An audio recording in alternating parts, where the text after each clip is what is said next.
നമസ്കാരം, ഞാൻ ഉന്മേഷ് ശിവരാമൻ. വാർത്താമഴയിലേക്ക് വിശദമായി. തിരുവനന്തപുരം വിമാനത്താവളത്തിൽ ബ്രിട്ടീഷ് യുദ്ധവിമാനത്തിന്റെ അടിയന്തര ലാൻഡിംഗ്.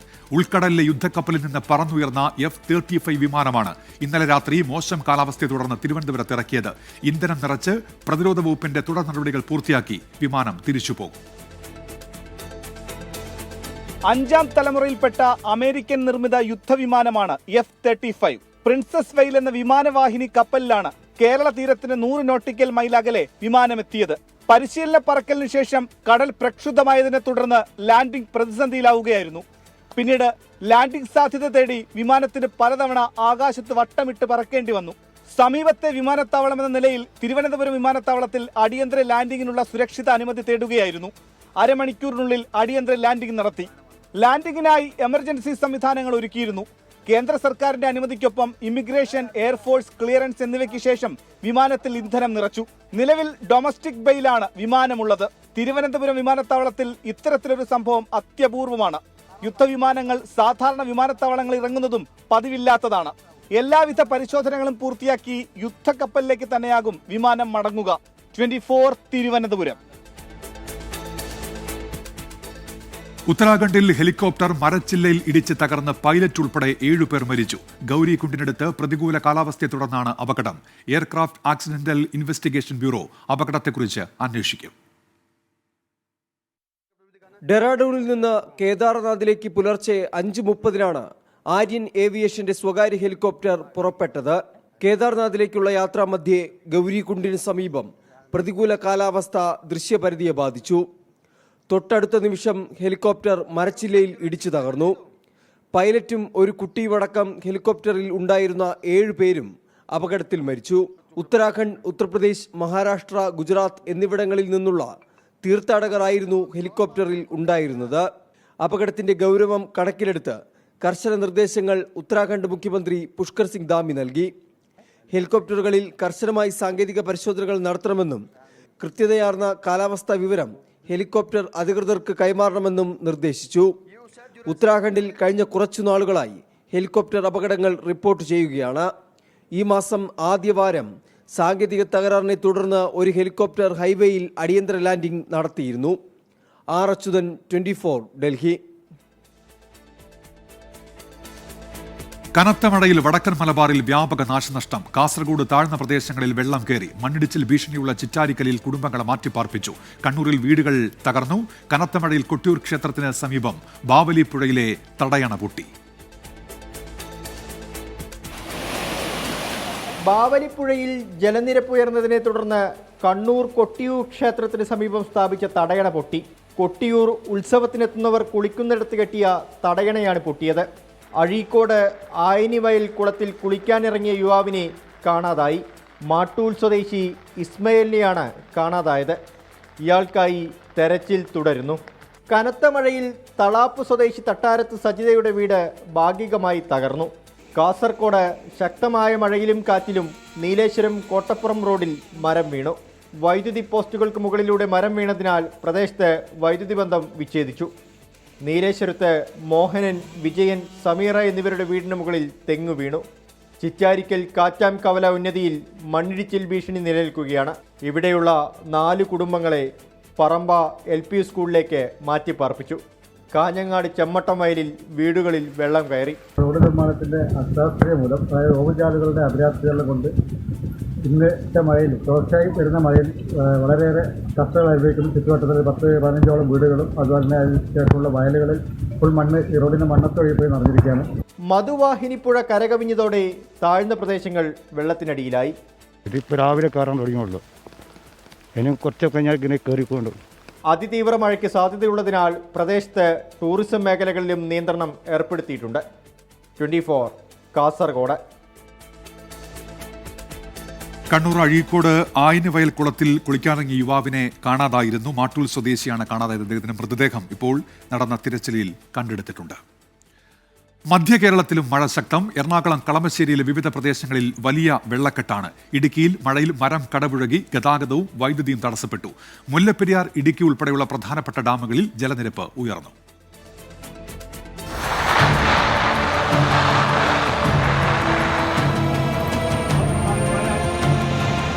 മധ്യ കേരളത്തിലും കാലവർഷക്കെടുതി അതിരൂക്ഷമാണ്. എറണാകുളം ജില്ലയിൽ ഇന്നലെ രാത്രി മുതൽ തുടങ്ങിയ മഴ ഇപ്പോഴും തുടരുകയാണ്. ഇടപ്പള്ളി, കളമശ്ശേരി എന്നിവിടങ്ങളിൽ നിരവധി വീടുകളിൽ വെള്ളക്കെട്ടുണ്ടായി.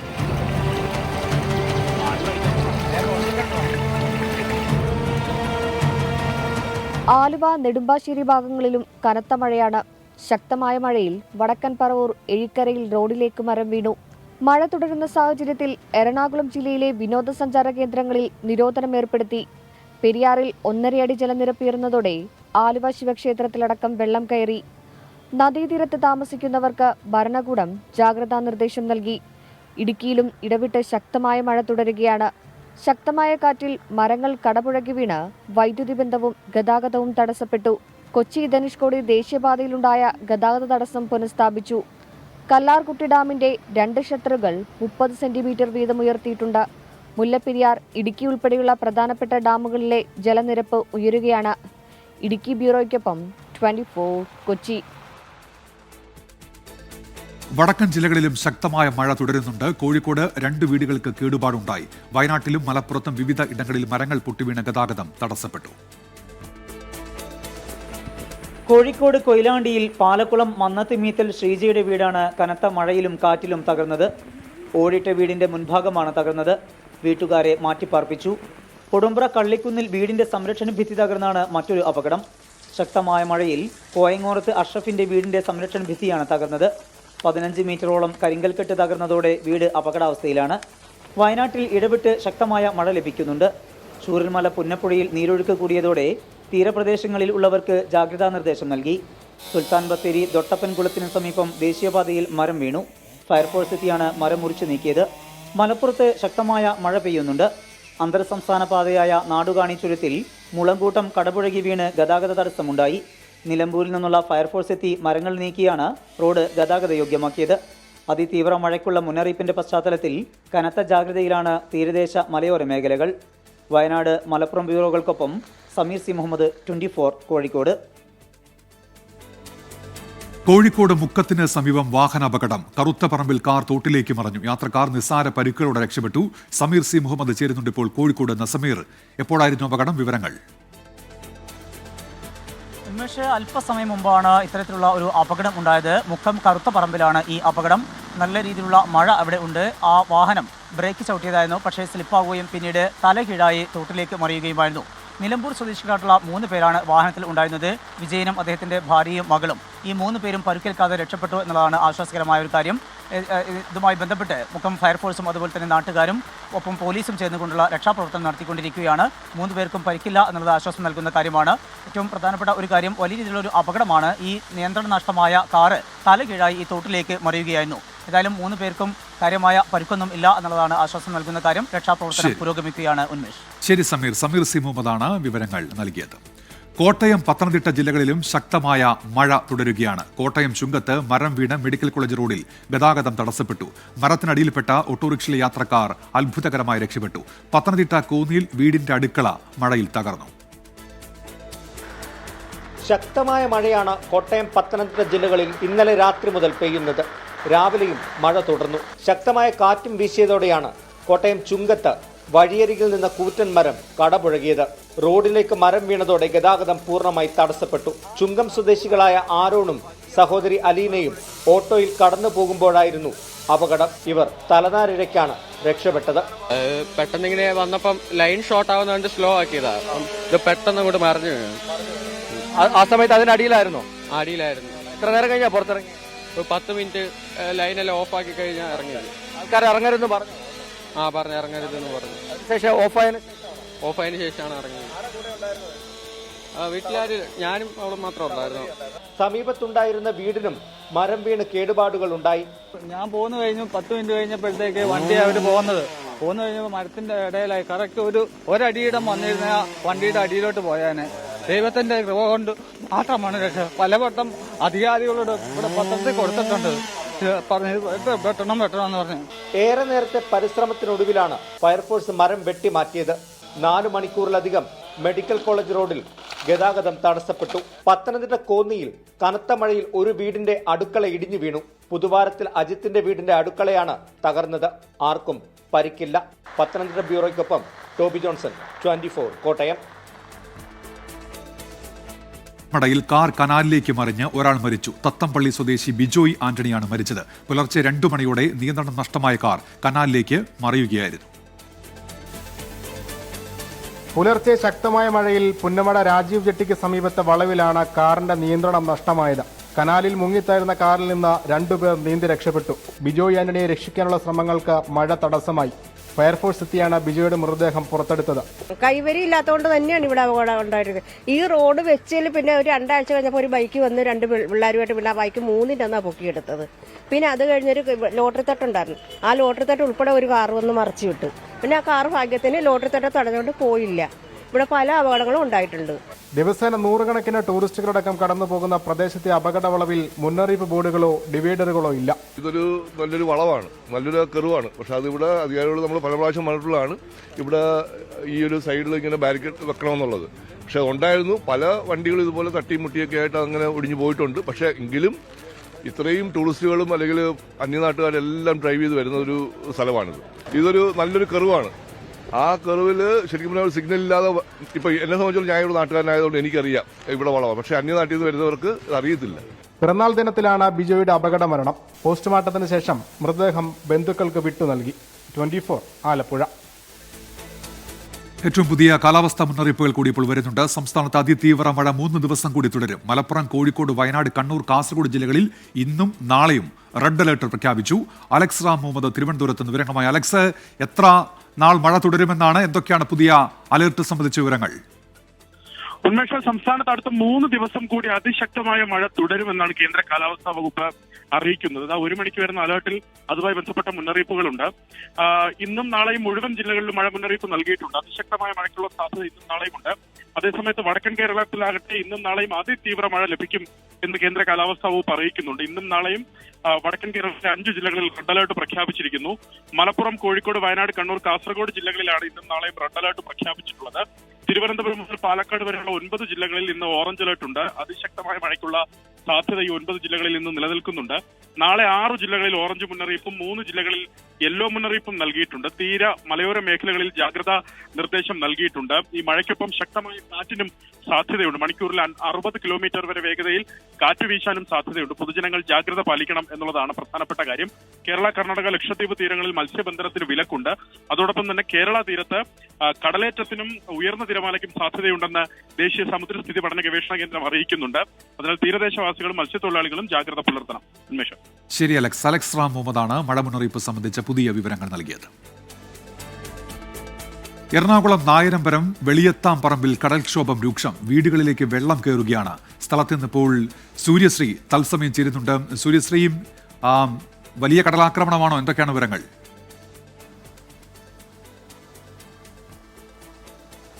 ഉന്മേഷ്, ഞാനിപ്പോൾ നിൽക്കുന്നത് ഞാറയ്ക്കൽ പഞ്ചായത്തിലെ വെളിയത്താം പറമ്പ് എന്ന പ്രദേശത്താണ്. ഇവിടെ ഏകദേശം രാവിലെ 10 മണിയോടുകൂടി തന്നെ വലിയ രീതിയിലൊരു കടൽ കയറ്റം വന്നുകൊണ്ടിരിക്കുകയാണ്. പ്രദേശത്തെ വീടുകളിലേക്ക് തന്നെ വലിയ രീതിയിൽ ഇത്തരത്തിൽ കടൽ വെള്ളം കയറി ഇരിക്കുകയെന്ന ഒരവസ്ഥയാണ്. കടൽ കയറ്റം വലിയ രീതിയിൽ രൂക്ഷമായിക്കൊണ്ടിരിക്കുന്ന ഒരു സാഹചര്യമാണെന്ന് തന്നെ പറയാം. നമുക്ക് ദൃശ്യങ്ങളിൽ കാണുന്ന പോലെ നമ്മൾ ഇവിടെ വരുന്ന സമയത്ത് കുറച്ച് ഉണ്ടായിരുന്നെങ്കിൽ ഇപ്പോൾ വലിയ രീതിയിലേക്ക് കൂടുതൽ വീടുകളിലേക്കൊക്കെ തന്നെ കടൽ വെള്ളം കയറുന്ന ഒരു സ്ഥിതിയാണുള്ളത്. നിലവിൽ ഇപ്പോൾ ഈ പ്രദേശത്തെ വീടുകളിൽ നിന്നും ആളുകളൊക്കെ തന്നെ വീടുകളിലേക്കൊക്കെ തന്നെ മാറി താമസിക്കാൻ തുടങ്ങിയിരിക്കുകയാണ്.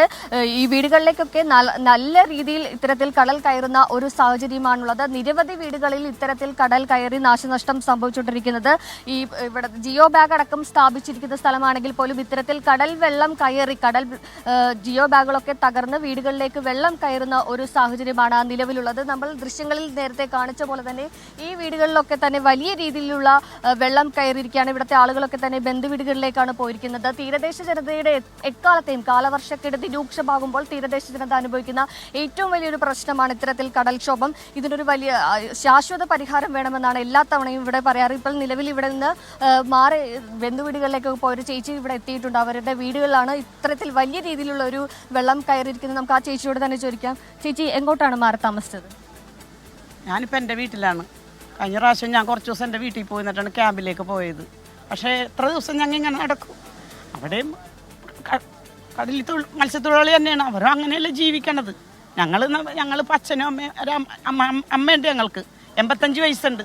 അമ്മനെ ബന്ധുവീട്ടിൽ വേറെ ബന്ധുവീട്ടിൽ നിർത്തിയേക്കണേന്ന്. ഞങ്ങൾ ഇങ്ങനെ 4 പേരും 4 വശത്തായിട്ട് നടക്കണേന്ന്.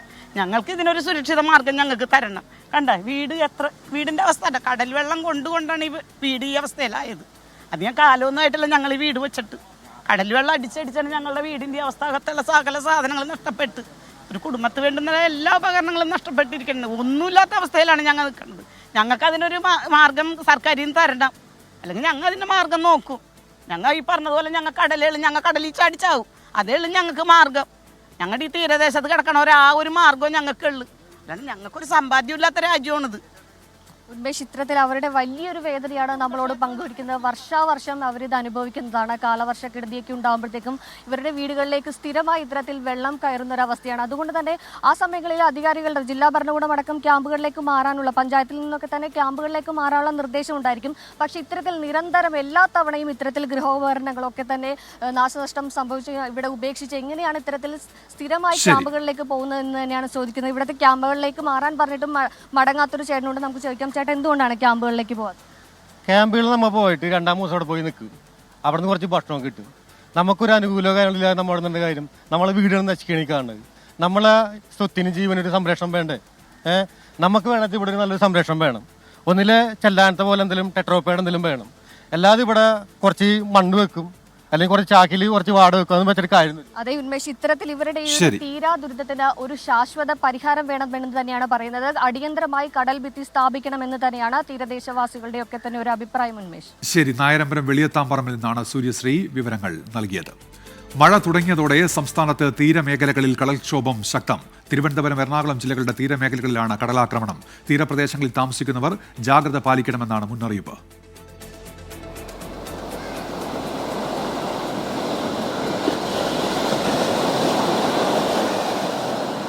തിരുവനന്തപുരം ജില്ലയുടെ തീരദേശ പ്രദേശങ്ങളായ വെട്ടുകാട്, ശംഖുമുഖം, കൊച്ചുതോപ്പ് മേഖലകളിലാണ് കടലാക്രമണം രൂക്ഷം. പല വീടുകളും കടലെടുത്തു കഴിഞ്ഞു. കാലവർഷം ശക്തമായതോടെ കടൽ പ്രക്ഷുബ്ധമാണ്. ആദ്യമേ ചെയ്യണമായിരുന്നു. എത്ര കുടുംബങ്ങളാണ് ഇന്ന് കണ്ണീര് കുടിക്കുന്നത്? പഠിക്കുന്ന മക്കളുണ്ട്, വലിയ കോളേജിൽ പോണ മക്കളുണ്ട്, ജോലി ചെയ്യുന്ന മക്കളുണ്ട്. ഈ തീരദേശവാസികൾക്ക് 10 ലക്ഷം രൂപ തന്ന ഒരിക്കലും സർക്കാരിന് നമുക്കൊരു ഭൂമി എടുക്കാൻ പറ്റത്തില്ല. എറണാകുളം ജില്ലയിൽ തീരപ്രദേശങ്ങളായ എടവനക്കാട്, ഞാറയ്ക്കൽ, നായരമ്പലം, കണ്ണമാലി എന്നിവിടങ്ങളിലാണ് കടൽക്ഷോഭം ശക്തമായിട്ടുള്ളത്. ശക്തമായ തിരമാലയിൽ വീടുകളിൽ വെള്ളം കയറി. ഇതിന് ശാശ്വത പരിഹാരം ഉണ്ടെങ്കിൽ എന്ന് പറഞ്ഞത് കടൽ ഭിത്തി ശരിയാക്കുക, അല്ലെങ്കിൽ ഞങ്ങൾ ഇവിടെ അത് മാറ്റിപ്പാർപ്പിക്കാന്ന് വെച്ചിട്ടുണ്ടെങ്കിൽ ഈ 10 ലക്ഷം രൂപ പുനർഗ്രഹം പരിപാടിയൊക്കെ ഉണ്ട്. അതിനൊന്നും ഞങ്ങൾക്ക് വിട്ടുപോകാൻ പറ്റില്ല. ഞങ്ങൾ കടലമ്മ ഞങ്ങൾ ചെയ്യാൻ പോണത് നീ വേറെ ഒന്നുമില്ല, എല്ലാം കൂടി തീരുമാനമെടുത്തിട്ടുണ്ട്.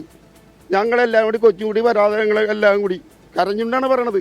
കേരള തീരത്ത് നാളെ രാത്രി വരെ കടലാക്രമണത്തിനും ഉയർന്ന തിരമാലയ്ക്കും സാധ്യതയുണ്ടെന്ന് ദേശീയ സമുദ്രസ്ഥിതി ഗവേഷണ കേന്ദ്രവും മുന്നറിയിപ്പ് നൽകി. ഉയർന്ന തിരമാലയുടെ ഭാഗമായി കണ്ണൂർ, കാസർഗോഡ് ജില്ലകളിൽ റെഡ് അലേർട്ടും പ്രഖ്യാപിച്ചിട്ടുണ്ട്. 24 തിരുവനന്തപുരം. സംഘർഷഭൂമിയായി പശ്ചിമേഷ്യ.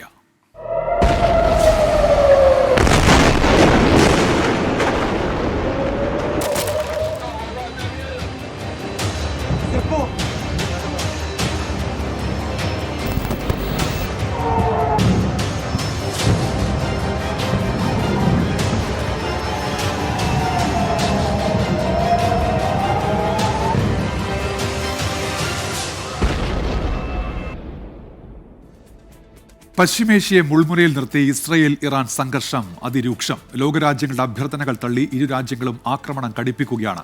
ഇസ്രയേൽ ആക്രമണത്തിൽ ഇറാനിലെ എണ്ണ സംഭരണശാലയ്ക്കും എണ്ണ ശുദ്ധീകരണശാലയ്ക്കും തീപിടിച്ചു.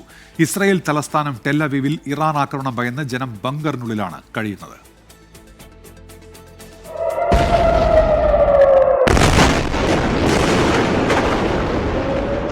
ഇസ്രയേലിന്റെ കനത്ത പ്രഹരത്തിന് മറുപടിയായി ഓപ്പറേഷൻ ട്രൂ പ്രോമിസ് 3 എന്ന പേരിൽ ബാലിസ്റ്റിക് മിസൈൽ ആക്രമണമാണ് ഇറാൻ അഴിച്ചുവിട്ടത്.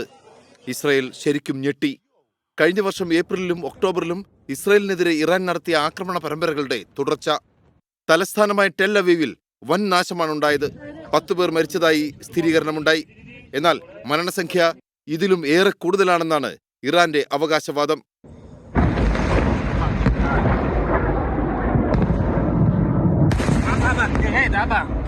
വടക്കൻ ഇസ്രയേലിലെ താമ്ര നഗരത്തിൽ കൊല്ലപ്പെട്ട 4 ഇസ്രയേൽ സ്വദേശികളുടെ ചിത്രങ്ങളും പേരുവിവരങ്ങളും ഇറാൻ പുറത്തുവിട്ടു. രാത്രി പുലരും മുൻപേ വിവിധ ആക്രമണങ്ങളിൽ 10 പേർ മരിച്ചതായി മാധ്യമങ്ങൾ റിപ്പോർട്ട് ചെയ്യുന്നു. അതേസമയം ഇറാനിൽ വിമാനത്താവളങ്ങൾ ഉൾപ്പെടെ തകർത്താണ് ഇസ്രായേൽ ആക്രമണം. വലിയ നാശനഷ്ടമാണ് ഇസ്രായേൽ ആക്രമണത്തിൽ ഇറാന് സംഭവിച്ചത്. 90 മരണം ഇതിനകം സ്ഥിരീകരിച്ചു കഴിഞ്ഞു. അമേരിക്കയുടെ പരിപൂർണ പിന്തുണയോടെയാണ് ഇസ്രായേലിന്റെ ആക്രമണങ്ങൾ. ഇറാൻ പരമോന്നത നേതാവ് അയതൊള്ള ഖൊമേനിയുടെ സാമ്രാജ്യം ചാമ്പലാക്കും എന്ന് ഇസ്രായേലി പ്രധാനമന്ത്രി ബെഞ്ചമിൻ നെതന്യാഹു ഇന്നലെ പ്രഖ്യാപിച്ചു. പിന്നാലെയാണ് ടെഹ്റാൻ വിമാനത്താവളം തകർത്തത്. അതേസമയം ഇസ്രായേലിനെ സഹായിച്ചാൽ വലിയ പ്രത്യാഘാതം നേരിടേണ്ടി വരുമെന്ന് അമേരിക്ക, ഫ്രാൻസ്, ബ്രിട്ടൻ എന്നീ രാജ്യങ്ങൾക്ക് ഇറാൻ മുന്നറിയിപ്പ് നൽകി. അമേരിക്കയെ ഏതെങ്കിലും രീതിയിൽ ആക്രമിച്ചാൽ ഇറാൻ ഇതുവരെ കാണാത്ത സായുധ ആക്രമണമായിരിക്കും നേരിടേണ്ടി വരിക എന്നാണ് ഡൊണാൾഡ് ട്രംപിന്റെ പ്രതികരണം. ഇസ്രായേലിനെതിരെ ഇന്നലെ അർദ്ധരാത്രി ആരംഭിച്ച ബാലിസ്റ്റിക് മിസൈൽ ആക്രമണം ഇറാൻ തുടരുകയാണെന്നാണ് അനൌദ്യോഗിക റിപ്പോർട്ടുകൾ. മധ്യേഷ്യ സംഘർഷഭരിതമായതോടെ ലോകമെമ്പാടും വാണിജ്യ അസ്ഥിരത രൂക്ഷമായി കഴിഞ്ഞു. ഓഹരി വിപണിയിൽ വൻ തകർച്ച, സ്വർണ്ണവിലയിലെ കുതിച്ചുകയറ്റം, ഈ പ്രതിഭാസങ്ങൾ തുടരുകയാണ്. Research desk 24. പോരാട്ടച്ചൂടിൽ നിലമ്പൂർ.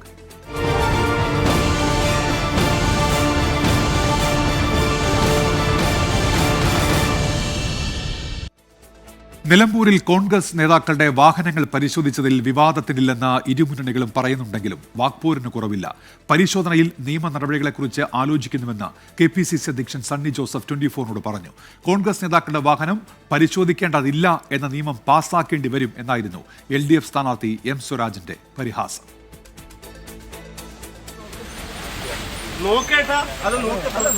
നിലമ്പൂർ ഉപതെരഞ്ഞെടുപ്പിലെ പെട്ടിപരിശോധനാ വിവാദത്തിന്റെ ആയുസ് പകുതി ദിവസം മാത്രമായിരുന്നെങ്കിലും നേതാക്കളുടെ വാക്പോരിന് കുറവില്ല. സ്ഥാനാർത്ഥികൾ തന്നെ പ്രശ്നം പുറത്തിട്ടു.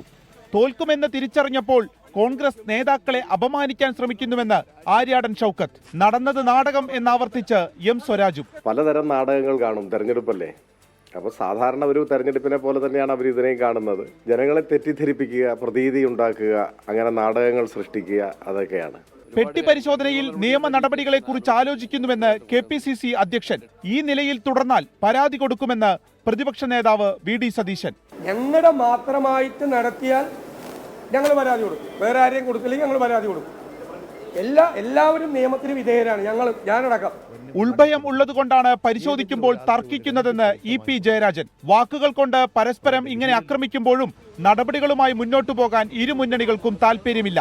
അനാവശ്യ വിവാദം തിരിച്ചടിയാകുമെന്ന് UDFിലെ ഒരു വിഭാഗം നേതാക്കൾ കരുതുന്നു. നീലപ്പെട്ടി വിവാദം ഓർമ്മയുള്ളതുകൊണ്ട് തന്നെ LDFും നിലമ്പൂരിൽ പെട്ടിവിട്ട മട്ടാണ്. ടീം 24 നിലമ്പൂർ.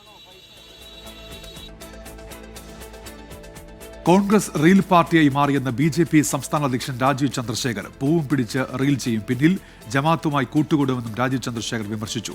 LDFും UDFും വർഗീയ പ്രീണനം നടത്തുന്നുവെന്നും രാജീവ് ചന്ദ്രശേഖർ. ഇവര് ഫുൾ ടൈം പൂവും പിടിച്ച് പാട്ടും പാടി റീലുണ്ടാക്കി ഞങ്ങൾ യൂത്ത് പാർട്ടിയാണെന്ന് പറഞ്ഞ് നടക്കുന്ന ഒരു കോൺഗ്രസ് പാർട്ടിയാണ്. എന്നിട്ട് ചെയ്യുന്നത് എന്താണ്? ഈ റീലുണ്ടാക്കുമ്പോൾ ബാക്ക് സൈഡിൽ ഇരുന്നിട്ട് ജമാഅത്തെ ഇസ്ലാമിൻ്റെ ഒപ്പം ഒരു അലയൻസ്. ഇതാണ് സത്യം. LDFും പ്രീണരാഷ്ട്രം ചെയ്യുന്നു, PDPനെ തലയിൽ കെട്ടി ഇറങ്ങുന്നു. UDFും ജമാഅത്തിൻ്റെ ഒപ്പം പ്രീണരാഷ്ട്രം ചെയ്യുന്നു. അതിൽ എന്ത് വ്യത്യാസം ജനങ്ങൾക്കറിയാം. നിലമ്പൂരിൽ ഇന്ന് സൂപ്പർ സൺഡേ. പരസ്യ പ്രചാരണം തീരാൻ മണിക്കൂറുകൾ ശേഷിക്കെ പ്രധാന നേതാക്കളെ ഗ്രൗണ്ടിലിറക്കിയാണ് സ്ഥാനാർത്ഥികൾ കരുത്തുകാട്ടുന്നത്. നിലമ്പൂരിൽ ക്യാമ്പ് ചെയ്താണ് മുഖ്യമന്ത്രി പിണറായി വിജയൻ M സ്വരാജിനായി പ്രചാരണം നയിക്കുന്നത്. ആര്യടൻ ശൗക്കത്തിനായി വോട്ട് തേടി പ്രിയങ്ക ഗാന്ധി ഇന്ന് നിലമ്പൂരിലെത്തും. PV അൻവറിനായി യൂസഫ് പട്ടാൻ MP കൂടി എത്തിയതോടെ ഒരു 2020 മത്സരത്തിന്റെ ആവേശത്തിലാണ് പ്രചാരണം. ഉപതെരഞ്ഞെടുപ്പിന്റെ കളം നിലമ്പൂരിൽ നേരത്തെ തെളിഞ്ഞതാണ്. പ്രധാന പ്ലേയേഴ്സ് നേരത്തെ തന്നെ കളി തുടങ്ങി. ഇന്നിംഗ്സ് തീരാൻ ദിവസങ്ങൾ മാത്രം ബാക്കി. സീനിയർ പ്ലേയേഴ്സും സ്റ്റാർ പ്ലേയേഴ്സും റിയൽ പ്ലേയേഴ്സും കളിക്കളത്തിലുണ്ട്. മണ്ഡലത്തിൽ ക്യാമ്പ് ചെയ്താണ് LDF സ്ഥാനാർത്ഥി M സ്വരാജിനായി മുഖ്യമന്ത്രി പിണറായി വിജയൻ ടീം LDFിനെ നയിക്കുന്നത്. വികസന നേട്ടവും ജമാഅത്തെ ഇസ്ലാമിക്കെതിരായ വിമർശനവുമാണ് പ്രധാന ആയുധം. PV അൻവറിനെ പ്രതിരോധത്തിലാക്കുന്ന വിമർശനവും തുടരുന്നു. ഈ വരുന്ന ഉപതെരഞ്ഞെടുപ്പ് നമുക്കെല്ലാം അറിയാവുന്നതുപോലെ നമ്മുടെ മേലെ അടിച്ചേൽപ്പിക്കപ്പെട്ട ഒന്നാണ്. ഞങ്ങൾ കൂടെ കൊണ്ടു നടന്നിരുന്നത് ഒരു വലിയ വഞ്ചകനെയായിരുന്നു. അദ്ദേഹം കാണിച്ച കൊടും വഞ്ചനയുടെ ഭാഗമായാണ് ഈ തെരഞ്ഞെടുപ്പ് ഇപ്പോൾ വേണ്ടി വന്നിട്ടുള്ളത്. സ്ഥലം MP കൂടിയായ കോൺഗ്രസിന്റെ താരപ്രചാരക പ്രിയങ്ക ഗാന്ധി മണ്ഡലത്തിലുള്ളതിന്റെ ആവേശത്തിലാണ് UDF ആരാധകർ. ഉച്ചയ്ക്ക് ശേഷം പ്രിയങ്കയുടെ ഇന്നിംഗ്സ് തുടങ്ങും. 2 പൊതുയോഗങ്ങളിൽ പ്രിയങ്ക പങ്കെടുക്കും. Well, we are fighting very well for the bipole and we are very hopeful of a good victory in it. Test മത്സരം പോലെ ആദ്യം ഇഴഞ്ഞു എന്ന് തോന്നിച്ചെങ്കിലും വെടിക്കെട്ട് ബാറ്റർ യൂസഫ് പഠാൻ ഇറക്കി അവസാന ഓവറുകളിൽ ആഞ്ഞടിക്കാനാണ് PV അൻവറിന്റെ ഗെയിം പ്ലാൻ. വിദ്യാർത്ഥികളുമായി ബൺ ഓഫർ മാച്ച് കളിച്ച് മടങ്ങിയ യൂസഫ് പഠാൻ ഉച്ചയ്ക്ക് ശേഷം റോഡ് ഷോ നടത്തും. NDA സ്ഥാനാർത്ഥി മോഹൻ ജോർജിന്റെ പ്രചാരണം ഇന്ന് കരുളായി പഞ്ചായത്തിലാണ്. BJP സംസ്ഥാന അധ്യക്ഷൻ രാജീവ് ചന്ദ്രശേഖർ ഉൾപ്പെടെയുള്ള പ്രമുഖർ NDA ക്യാമ്പിൽ സജീവമായുണ്ട്. ഉപതെരഞ്ഞെടുപ്പിന്റെ അവസാന ഓവറുകളിലാണ് നിലമ്പൂർ. ഗെയിം പ്ലാനിൽ മാറ്റം വരുത്തി ഓരോ വോട്ടും ഉറപ്പിക്കുന്ന സൂപ്പർ ഓവറുകളിലേക്ക് ഇനി പ്രചാരണം കടക്കും. വിജയ് അറിയാൻ ഈ മാസം 23 വരെ കാത്തിരിക്കണം. ടീം 24 നിലമ്പൂർ. തിരുവനന്തപുരം പനച്ചമൂട് പഞ്ചാങ്കുടിയിൽ വീട്ടമ്മയെ കൊലപ്പെടുത്തി കുഴിച്ചിട്ടെന്ന സംശയം 3 ദിവസം മുൻപ് കാണാതായ പ്രിയംവദയുടെ മൃതദേഹം സമീപ വീട്ടിൽ കുഴിച്ചിട്ടു എന്നാണ് നാട്ടുകാരുടെ ആരോപണം. പോലീസ് കസ്റ്റഡിയിലെടുത്ത വിനോദ് എന്നയാൾ കുറ്റം സമ്മതിച്ചെന്ന് സൂചനയുണ്ട്. അലക്സ് റാം മുഹമ്മദ് ഇപ്പോൾ തിരുവനന്തപുരത്ത് നിന്ന് വിവരങ്ങളുമായി ചേരുന്നുണ്ട്. അലക്സ്, എന്തൊക്കെയാണ് പോലീസ് നൽകുന്ന വിവരങ്ങൾ? അലക്സ്. ഉന്മേഷ, ഇത് വെള്ളറ പനച്ചമൂട് പഞ്ചാങ്കുഴി എന്ന് പറയുന്ന സ്ഥലമാണ്.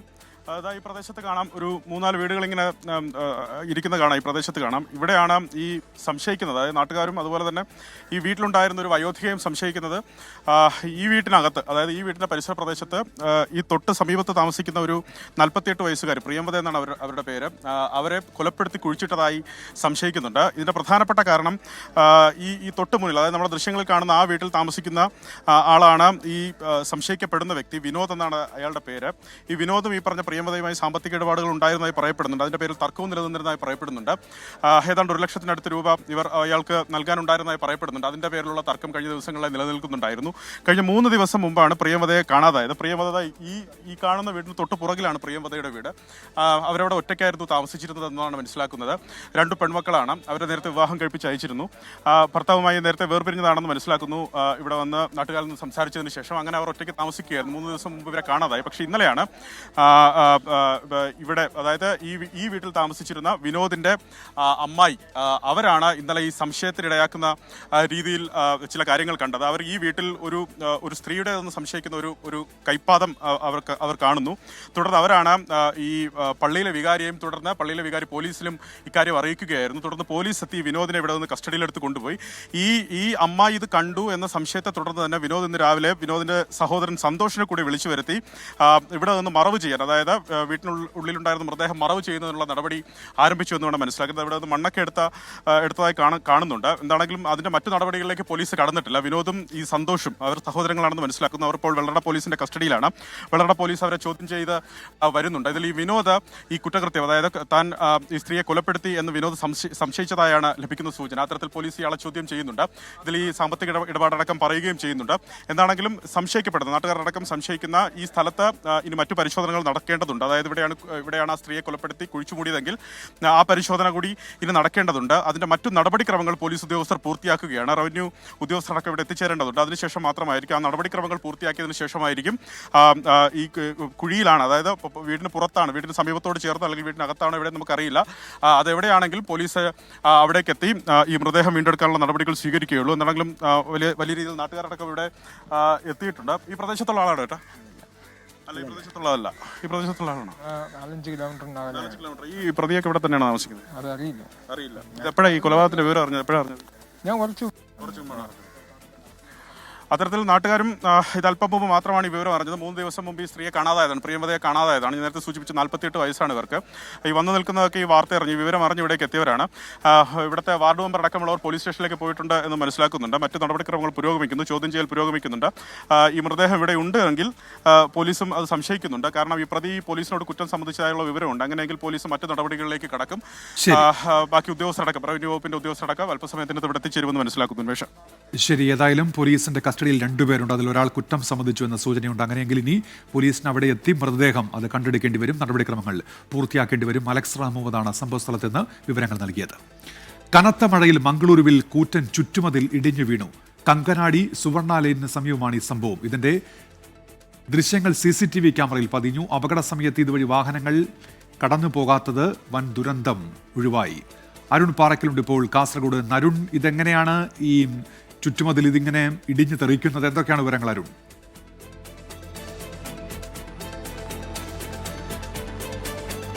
ഉന്മേഷ്, കാസർഗോഡ് ജില്ലയിൽ ലഭിക്കുന്നതിനേക്കാട്ടിലും മഴ കർണാടകത്തിലെ ദക്ഷിണ കന്നഡ ജില്ലയിൽ ലഭിക്കുന്നുണ്ട്. വലിയ രീതിയിൽ ഇന്നലെ തന്നെ വലിയ രീതിയിലുള്ള മഴ അവിടെ ലഭിച്ചിരുന്നു. റോട്ടിലൊക്കെ ആകെ വെള്ളക്കെട്ടാണ്. മംഗളൂരു നഗരത്തിലൊക്കെ വെള്ളക്കെട്ടാണെന്ന് അവിടെയുള്ള ആളുകൾ പറയുന്നുണ്ട്. ഇന്നലെ വൈകുന്നേരത്തോടു കൂടിയാണ് ഈ കങ്കനാടി സുവർണ ലൈനിന് സമീപമുള്ള കൂറ്റൻ മതിൽ ഇടിഞ്ഞു വീണത്. അവിടെ റോട്ടിലൊക്കെ വെള്ളക്കെട്ടുണ്ടായിരുന്നു. ഈ മതിലൊരു കൂറ്റൻ മതിലാണ്. അതെ, വെള്ളക്കെട്ട് മൂലം അടിഭാഗത്ത് ക്ഷയം സംഭവിച്ചു. അതുമാത്രമല്ല, ശക്തമായ കാറ്റും ഈ മംഗലാപുരം പ്രദേശങ്ങളിലൊക്കെ തന്നെ ലഭിച്ചിരുന്നു. അങ്ങനെയാണ് ഇന്നലെ ഈ മതിൽ ഇടിഞ്ഞു വീഴുന്നത്. നമുക്ക് ആ ദൃശ്യങ്ങൾ, ഭീകരമായ ദൃശ്യങ്ങൾ കാണുമ്പോൾ തന്നെ അതിൻ്റെ തീവ്രത എത്രത്തോളം ഉണ്ടെന്ന് മനസ്സിലാക്കാൻ സാധിക്കുന്നുണ്ട്. ആ മതിൽ ഇടിഞ്ഞു വീണ് സമീപത്തെ മറ്റൊരു വീട്ടിലേക്ക് വെള്ളം തെറിക്കുന്ന ആ ദൃശ്യങ്ങളൊക്കെ നമുക്ക് കാണാൻ സാധിക്കുന്നുണ്ട്. എന്തായാലും ആളപായമൊന്നും ഇതുവരെയും റിപ്പോർട്ട് ചെയ്തിട്ടില്ല. അവിടെ ആ സമയത്ത് വാഹനങ്ങളൊന്നും ഉണ്ടായിരുന്നില്ല. അതുകൊണ്ടാണ് ഒരു അപകടവും സംഭവിച്ചില്ല എന്ന് വേണം പറയാൻ. ഭാഗ്യം കൊണ്ടാണ് ആളുകളൊക്കെ രക്ഷപ്പെട്ടത്. എന്തായാലും മംഗലാപുരത്ത് ഇപ്പോൾ മഴ ശക്തമായി തന്നെ പെയ്യുകയാണ്. ഉന്മേഷ്, ശരി. അരുൺ പാറക്കിലാണ് കാസർഗോഡ് നിന്ന് വിവരങ്ങൾ നൽകിയത്. ഗ്രൂമിങ്ങിന് എത്തിച്ച തന്റെ പൂച്ചയെ കൊന്ന എറണാകുളത്തെ പെറ്റ് ഹോസ്പിറ്റലിനെതിരെ സംവിധായകൻ നാദിർ ഷാ. പെറ്റ് ഷോപ്പ് എന്ന സ്ഥാപനത്തിനെതിരെയാണ് പരാതി. വീഴ്ചയില്ലെന്നും അന്വേഷണവുമായി സഹകരിക്കുമെന്നും ആശുപത്രി അധികൃതർ വ്യക്തമാക്കി. പാലാരിവട്ടത്തുള്ള പെറ്റ് ഹോസ്പിറ്റലിനെതിരെ ഗുരുതര ആരോപണമാണ് സംവിധായകൻ നാദിർ ഷാ ഉന്നയിച്ചത്. ഗ്രൂമിംഗ് ചെയ്യുന്നതിനായി സെഡേഷൻ എടുക്കുന്നതിന് വേണ്ടിയാണ് പാലാരിവട്ടത്തുള്ള പെറ്റ് ഹോസ്പിറ്റലിലേക്ക് പൂച്ചയെ എത്തിക്കുന്നത്. പിന്നീട് ഞങ്ങൾ തന്നെ ഗ്രൂമിംഗ് ചെയ്യാമെന്ന് ആശുപത്രി അധികൃതർ അറിയിച്ചുവെന്നും കുറച്ചു കഴിഞ്ഞപ്പോൾ പൂച്ച ചത്തുവെന്നുമാണ് നാദിർ ഷായുടെ പരാതി. ഈ സമയം ആശുപത്രിയിൽ ഡോക്ടർമാർ ഇല്ലായിരുന്നുവെന്നും നാദിർ ഷാ പറഞ്ഞു. ഒരു കുഴപ്പമില്ലാതെ വളരെ ഓടിപ്പാഞ്ഞ് നടന്നൊരു ക്യാറ്റിനെ ഇന്നലെ ഗ്രൂം ചെയ്യാൻ കൊണ്ടുവന്ന് പറഞ്ഞിട്ട് ഗ്രൂം ചെയ്യാൻ വേണ്ടി വൈഫും മോളും കൂടി കൊണ്ടുപോയി. ഇതിനെ സെഡേറ്റ് ചെയ്യാനൊന്നും വേണ്ട, ഞങ്ങൾ ഗ്രൂം ചെയ്യാനാണെങ്കിൽ അങ്ങോട്ടൊന്നും കൊണ്ടുപോകണ്ട, ഞങ്ങൾ ഗ്രൂം ചെയ്യാന്ന് പറഞ്ഞു. പിന്നെ മോള് കാണുമ്പോൾ ഇതിനെ കഴുത്തിൽ ചരടിട്ട് അവര് കെട്ടി വലിച്ചു കൊണ്ടുപോകണമാണ്. പിന്നെ ഇവര് തിരിച്ചു കൊണ്ടുവന്നത് ക്യാറ്റിന്റെ ബോഡിയാണ്. എന്നാൽ സെഡേഷൻ നൽകുന്നതിനിടയിൽ ഹാർട്ട് ബീറ്റ് കുറയുകയായിരുന്നുവെന്നും ഏതന്വേഷണത്തോടും സഹകരിക്കുമെന്നും ആശുപത്രിയും വ്യക്തമാക്കി. സെഡേഷൻ കൊടുക്കണമെങ്കിൽ അതിന്റെ റിസ്കുകൾ പറഞ്ഞ് ഒപ്പിട്ട് ഇടാൻ നിൽക്കുന്ന സമയത്താണ് ഒരു കാർഡിയാക് ഇഷ്യൂ വന്നത്. ഇതുമായിട്ട് ബന്ധപ്പെട്ട എല്ലാ ഇൻവെസ്റ്റിഗേഷൻസുമായിട്ട് ഹോസ്പിറ്റലിൽ സഹകരിക്കുന്നതായിരിക്കും. സംഭവത്തിൽ നാദിർ ഷാ പാലാരിവട്ടം പോലീസിൽ പരാതി നൽകിയിട്ടുണ്ട്. അന്വേഷണം പുരോഗമിക്കുകയാണ്. 24 കൊച്ചി. ദേശീയ ഗാനാലാപന സമയത്ത് പുറത്തിറങ്ങാൻ ശ്രമിച്ച വിദ്യാർത്ഥികളെ ക്ലാസ് മുറിയിൽ അടച്ചിട്ട് ഏത്തമിടിയിച്ച അധ്യാപികയ്ക്ക് കാരണം കാണിക്കൽ നോട്ടീസ്. തിരുവനന്തപുരം കോട്ടൺ ഹിൽ സ്കൂളിലെ അധ്യാപിക ദരീഫയ്ക്കാണ് ഉപവിദ്യാഭ്യാസ ഡയറക്ടർ നോട്ടീസ് നൽകിയത്. വിദ്യാഭ്യാസ മന്ത്രിയുടെ ഇടപെടലിനെ തുടർന്നാണ് നടപടി. ഇക്കഴിഞ്ഞ 11-നായിരുന്നു നടപടിക്കാസ്പദമായ സംഭവം. വൈകിട്ട് സ്കൂൾ വിടുന്ന സമയത്ത് ദേശീയഗാനം ആലപിക്കുന്നതിനിടെ 9ാം ക്ലാസ്സിലെ ഒരു സംഘം വിദ്യാർത്ഥികൾ പുറത്തിറങ്ങാൻ ശ്രമിച്ചു. ഇതിനെ ടീച്ചർ തടയുകയും ആവർത്തിക്കാതിരിക്കാൻ ക്ലാസ് മുറിയിൽ വെച്ച് ഏത്തമിടിയിക്കുകയും ചെയ്തു. ഇക്കാര്യം കുട്ടികൾ രക്ഷിതാക്കളെ അറിയിച്ചതോടെ വീട്ടുകാർ വിദ്യാഭ്യാസ വകുപ്പിന് പരാതി നൽകി. ജില്ലാ വിദ്യാഭ്യാസ ഓഫീസർ സ്കൂൾ അധികൃതരോട് വിശദീകരണം തേടി. തെറ്റേറ്റുപറഞ്ഞ അധ്യാപിക മാപ്പപേക്ഷിക്കുകയും ചെയ്തു. PTA യോഗത്തിലും സ്കൂൾ മാനേജ്മെന്റ് കമ്മിറ്റിയിലും മാപ്പ് ആവർത്തിച്ചതായാണ് വിവരം. ജില്ലാ വിദ്യാഭ്യാസ ഓഫീസറുടെ റിപ്പോർട്ടിന്റെ അടിസ്ഥാനത്തിൽ ഉപവിദ്യാഭ്യാസ ഡയറക്ടർ കാരണം കാണിക്കൽ നോട്ടീസ് നൽകുകയായിരുന്നു. 15ഓളം കുട്ടികളെ ക്ലാസ് മുറിയിൽ പൂട്ടിയിട്ടതായും അധ്യാപികയുടേത് പ്രാകൃത നടപടിയെന്നും വിദ്യാഭ്യാസ മന്ത്രി വി ശിവൻകുട്ടി. പ്രസ്തുത റിപ്പോർട്ടിന്റെ അടിസ്ഥാനത്തിൽ നടപടിയെടുക്കാതിരിക്കാൻ കാരണം ഉണ്ടെങ്കിൽ അത് അറിയിക്കുന്നതിന് വേണ്ടി കുറ്റാരോപിതയായ അധ്യാപികയ്ക്ക് കാരണം കാണിക്കൽ നോട്ടീസ് നൽകുന്നതിന് വേണ്ടി നിർദ്ദേശം നൽകിയിട്ടുണ്ട്. അധ്യാപിക ഖേദം പ്രകടിപ്പിച്ചിട്ടുണ്ടെങ്കിലും ഇനി ഒരിക്കലും ഇത്തരം കാര്യങ്ങൾ ആവർത്തിക്കാതിരിക്കാനാണ് തുടർ നടപടികളെന്നും വിദ്യാഭ്യാസ മന്ത്രി കൂട്ടിച്ചേർത്തു. 24 തിരുവനന്തപുരം. ഇടുക്കി പീരുമേട്ടിൽ വനത്തിനുള്ളിൽ വെച്ച് ആദിവാസി സ്ത്രീ സീത മരിച്ച സംഭവത്തിൽ വിശദാന്വേഷണത്തിന് പോലീസ്. സീത മരിച്ചത് കാട്ടാന ആക്രമണത്തിൽ തന്നെ എന്ന മൊഴിയിൽ ഉറച്ചു നിൽക്കുകയാണ് ഭർത്താവ് ബിനു. മരണത്തിൽ വ്യക്തത വരുന്നതിന് മുൻപ് വനംവകുപ്പിനെ പ്രതിസ്ഥാനത്ത് നിർത്താൻ ശ്രമിച്ചുവെന്ന് മന്ത്രി AK ശശീന്ദ്രൻ പറഞ്ഞു. പീരുമേട് പ്ലാക്കത്തടുത്ത് നിന്ന് 3 കിലോമീറ്റർ ഉൾവനത്തിൽ മീൻമുട്ടി എന്ന സ്ഥലത്ത് വെച്ചാണ് സീത മരിച്ചത്. ഇവിടെ എത്തി പോലീസ് മഹസർ തയ്യാറാക്കി. ഫോറൻസിക് സംഘം ശാസ്ത്രീയ തെളിവുകൾ ശേഖരിച്ചു. സീതയുടെ ഭർത്താവ് ബിനുവിന്റെയും 2 മക്കളുടെയും മൊഴി വീണ്ടും എടുക്കും. സീതയെ വനത്തിൽ നിന്ന് പുറത്തെത്തിക്കാൻ സഹായിച്ച ആളുകളോടും വിവരങ്ങൾ തേടും. തെളിവുകൾ പൂർണ്ണമായും ശേഖരിച്ച ശേഷം നടപടിയിലേക്ക് നീങ്ങിയാൽ മതിയെന്നാണ് പോലീസിന്റെ നിലപാട്. അതേസമയം ഇത്തരം സംഭവങ്ങളിൽ പോസ്റ്റ്മോർട്ടം റിപ്പോർട്ടാണ് ആധികാരിക രേഖ എന്ന് വനം മന്ത്രി AK ശശീന്ദ്രൻ പറഞ്ഞു. മരണകാരണം എന്താണ് എന്ന് ആധികാരികമായി അറിയുന്നത് വരെയെങ്കിലും ഇത്തരത്തിലുള്ള പ്രകോപനപരമായ നിലപാടുകൾ സ്വീകരിക്കുന്നത് ഉചിതമാണോ എന്ന് ബന്ധപ്പെട്ടവർ ആലോചിക്കണം. കൊലപാതക കേസിൽ മനഃപൂർവ്വം കൊടുക്കാൻ വനം വകുപ്പ് ശ്രമിക്കുന്നു എന്നാണ് സീതയുടെ ഭർത്താവ് ബിനുവിന്റെ പ്രതികരണം. ഇപ്പം 10 ലക്ഷം തരാമെന്ന് പറയുന്നു. ഈ 10 ലക്ഷമല്ല എനിക്ക് വേണ്ടത്, കോടികൾ തരുമെന്ന് പറഞ്ഞാൽ എന്റെ ആളിനെ തിരിച്ചു തരാൻ പറ്റുമോ? ഈ സർക്കാരുപരമായിട്ടുള്ള ആർക്കെങ്കിലും അങ്ങനെ എനിക്ക് ഉണ്ടാക്കി തരാൻ പറ്റുമോ? പോസ്റ്റ്മോർട്ടം പരിശോധനയിലെ വിവരങ്ങളാണ് സീതയുടെ മരണം കാട്ടാന ആക്രമണത്തിലല്ല എന്ന് സ്ഥിരീകരിച്ചത്. 24 ഇടുക്കി. കോഴിക്കോട് താമരശ്ശേരിയിൽ വീട് കുത്തി തുറന്ന് കവർച്ചാശ്രമം. കാരാടി കുറുന്തൊട്ടിക്കണ്ടി മുനീറിന്റെ വീട്ടിലാണ് മോഷണ ശ്രമം ഉണ്ടായത്. ശബ്ദം കേട്ട് വീട്ടുകാർ ഉണർന്നപ്പോൾ കള്ളൻ രക്ഷപ്പെട്ടു എന്നാണ് സൂചന. ഒരു ചെറിയൊരു സൗണ്ട് കേട്ട മാതിരി തോന്നി ആദ്യം. അപ്പോൾ അതിൻ്റെ കുറ്റിയിട്ട് ഒന്ന് ഇളകിയ മാതിരി തോന്നി. അപ്പോൾ ഞാൻ പിന്നെ അത് വലിയൊരു കാര്യമാക്കിയില്ല. പിന്നെ രണ്ടാമതും എനിക്കൊരു സൗണ്ട് തോന്നി. എവിടുന്നോ ഒരാൾ ചാടിയ മാതിരി കേട്ടോ തോന്നി. അപ്പോൾ ഞാൻ ഇന്നതിൻ്റെ ശേഷം ഞാൻ വീണ്ടും കുറച്ച് കഴിഞ്ഞ് കിടന്ന് കുറച്ച് കഴിഞ്ഞപ്പോൾ ഈ വാതിലിൻ്റെ പട്ട ഇളകിയത് മാതിരി തോന്നിയപ്പോൾ ഞാൻ എൻ്റെ മോനെ വിളിച്ചതാ പോയി ഞാനിട്ട്. മിഥില ബാലനുണ്ട് ഇപ്പോൾ കോഴിക്കോട് വിവരങ്ങളുമായി. മിഥില, പോലീസ് കാര്യങ്ങൾ സ്ഥിരീകരിക്കുന്നുണ്ടോ? എന്തൊക്കെയാണ് വിവരങ്ങൾ മിഥില? ഇന്ന് പുലർച്ചെ 2:45 ഈ ഒരു സംഭവം ഉണ്ടായത്. വീട്ടിൽ താമരശ്ശേരി കാരാടിയിലാണ്. കഴിഞ്ഞ ദിവസവും ഈ മേഖലയിൽ വലിയ രീതിയിൽ മോഷണശ്രമം ഉണ്ടായിട്ടുണ്ട്. 4 വീടുകളിൽ മോഷണശ്രമം ഉണ്ടായിട്ടുണ്ട്. ഈ വീട്ടിൽ ജനൽ തുളച്ചുകൊണ്ടുള്ള അല്ലെങ്കിൽ മുൻവശത്തെ വാതിലിനോട് ചേർന്ന ജനലിൻ്റെ കൊളുത്തുള്ള ഭാഗം യന്ത്രം ഉപയോഗിച്ച് തുളച്ചതിന് ശേഷം ഈ വാതിൽ തുറക്കാനുള്ള ഒരു ശ്രമമാണ് ഉണ്ടായത്. പക്ഷേ ഈ വാതിലിന് പുറത്ത് സ്ഥാപിച്ച ഇരുമ്പ് പട്ട ഇളകി ആ ശബ്ദം വീട്ടുകാർ കേട്ടു. അങ്ങനെ അവർ എഴുന്നേറ്റതായിരുന്നു. പക്ഷേ ആ സമയത്ത് അസ്വാഭാവികമായി ഒന്നും കാണാത്തതിനെ തുടർന്ന് അവർ ഉറങ്ങുകയും ചെയ്തു. പിന്നെ ഇന്ന് രാവിലെ എഴുന്നേറ്റ് നോക്കിയപ്പോഴാണ് ഇത്തരത്തിലുള്ള ഈ ഒരു ജനവാതിൽ തുളച്ചതും അത്തരം കാര്യങ്ങളെല്ലാം കണ്ടത്. താമരശ്ശേരി പോലീസിൽ പരാതി നൽകിയിട്ടുണ്ട്. ഞാൻ നേരത്തെ സൂചിപ്പിച്ചതുപോലെ കഴിഞ്ഞ ആഴ്ചയാണ് ഇത്തരത്തിൽ താമരശ്ശേരിയിൽ ഈ പ്രദേശത്തിനടുത്ത് തന്നെയാണ് 4 വീടുകളിൽ മോഷണ ശ്രമവും ഒരു വീട്ടിൽ നിന്ന് 8,000 രൂപയും മാത്രമല്ല കള്ളൻ ഫ്രിഡ്ജിൽ സൂക്ഷിച്ച ചോറും മീൻകറിയും എല്ലാം കൂട്ടി ചോറ് കഴിച്ചതിന് ശേഷം അവിടെ നിന്നും മടങ്ങിയ ഒരു കാഴ്ചയും കണ്ടത്. എന്തുതന്നെയായാലും താമരശ്ശേരി പോലീസ് ഈ സംഭവത്തിൽ ഇപ്പോൾ അന്വേഷണം ആരംഭിച്ചിട്ടുണ്ട്. ഉമേഷ്. ശരി, മിഥില ബാലനാണ് വിവരങ്ങൾ നൽകിയത്. അഹമ്മദാബാദ് വിമാനാപകടത്തിൽ കൊല്ലപ്പെട്ട ഗുജറാത്ത് മുൻ മുഖ്യമന്ത്രി വിജയ് രൂപാണിയുടെ മൃതദേഹം തിരിച്ചറിഞ്ഞു. രാവിലെ 11:10 രൂപാണിയുടെ DNA പരിശോധന നടത്തി. വിഷ്ണു സുരേഷുണ്ട് വിവരങ്ങളുമായി ഇപ്പോൾ അഹമ്മദാബാദിൽ നിന്ന്. വിഷ്ണു, വിവരങ്ങൾ എന്തൊക്കെയാണ്? ഉന്മേഷ, അഹമ്മദാബാദ് വിമാനാപകടവുമായി ബന്ധപ്പെട്ട അപകടത്തിൽ മരിച്ച വിജയ് രൂപാണിയുടെ DNA പരിശോധനാ ഫലം പൂർത്തിയായി. അദ്ദേഹത്തിന്റെ മൃതദേഹം തിരിച്ചറിഞ്ഞിട്ടുണ്ട്. ഇന്ന് 11:10 കൂടിയാണ് DNA പരിശോധനാ ഫലം പൂർത്തിയായെന്ന് മനസ്സിലാകുന്നു. അദ്ദേഹത്തിന്റെ മൃതദേഹം ബന്ധുക്കൾക്ക് വിട്ടു നൽകാനുള്ള നടപടികൾ ആരംഭിച്ചിട്ടുണ്ട്. ഇപ്പോഴും നിലവിൽ ഈ DNA പരിശോധനകൾ പുരോഗമിക്കുകയാണ്. ഇതുവരെ ദേശീയ മാധ്യമങ്ങൾ റിപ്പോർട്ട് ചെയ്യുന്നതനുസരിച്ച് ഏകദേശം 9ഓളം മൃതദേഹങ്ങൾ തിരിച്ചറിയുകയും അത് കൈമാറ്റം ചെയ്യുകയും ചെയ്തിട്ടുണ്ട്. പത്തനംതിട്ട സ്വദേശിയായ രജിതയുടെ മൃതദേഹം തിരിച്ചറിയാനുള്ള ശ്രമം പുരോഗമിക്കുകയാണ്. ശരി, വിഷ്ണു സുരേഷാണ് വിവരങ്ങൾ നൽകിയത്. അഹമ്മദാബാദ് വിമാനാപകടത്തിന്റെ കാരണങ്ങൾ ഇനിയും കാണാമറയത്ത്. വിമാനത്തിന് കാര്യമായ എഞ്ചിൻ തകരാറോ മറ്റു പ്രശ്നങ്ങളോ ഉണ്ടായിരുന്നില്ല എന്നാണ് എയർ ഇന്ത്യ വൃത്തങ്ങൾ അറിയിച്ചത്. ബോയിങ് 787 8 പാസഞ്ചർ വിമാനത്തിന്റെ അറ്റകുറ്റപ്പണികൾ ടർക്കിഷ് ടെക്നിക് നടത്തുന്ന റിപ്പോർട്ടുകൾ തുർക്കി സർക്കാരും തള്ളി.